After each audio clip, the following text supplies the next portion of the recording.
play bass. What intrigued you about playing bass and about playing jazz growing up as a child?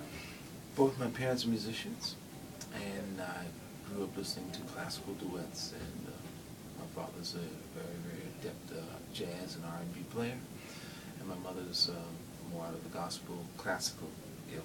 And we had a family band when I was growing up, and so, you know, every day of my life has really been music. I don't think I really had another choice, although my sister took another path. But, so I guess I did have a choice.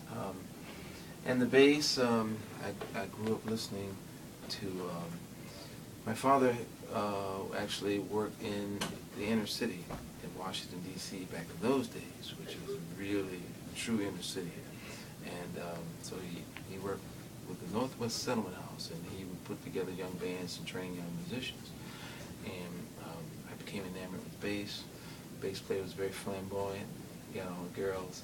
I said, I want to do that. And plus the instrument spoke to me, which is more important than girls. So, yeah, the instrument spoke to me. And so I won the National Endowment for the Arts Award. Congratulations. And yeah, I got to study with Keita Betts, and I went to New York before finishing college, and worked with the great Betty Carter. And my first recording in New York was with her on the Look What I Got, which won the Grammy. So the rest is history. You know, it really is. I've worked with a lot of people. I've been very, very blessed. You know.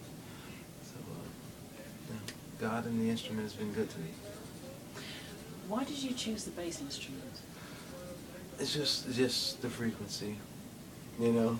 It's the frequency. I like it. I love its role. You know. Do you think it chose you, or you chose it? You know, it's chicken egg.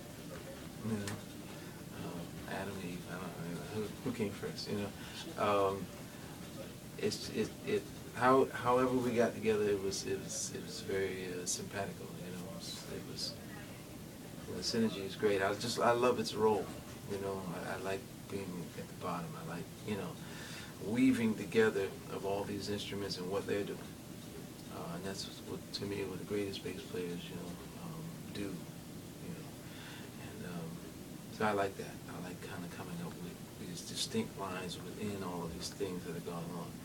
Something that would just kind of make glue. You know, create glue for the rest of the instruments. So. Well, EC3, when talking about you, he says that you're one of the heavyweight artists, and especially, I mean, DC is very fortunate to have you as his. Yeah. So I think that I'm sure it's going to be a wonderful project, and never say never. Well, definitely, that's something to look out for. It's going to be good. And this one's going to outdo Justin Bieber. You said it.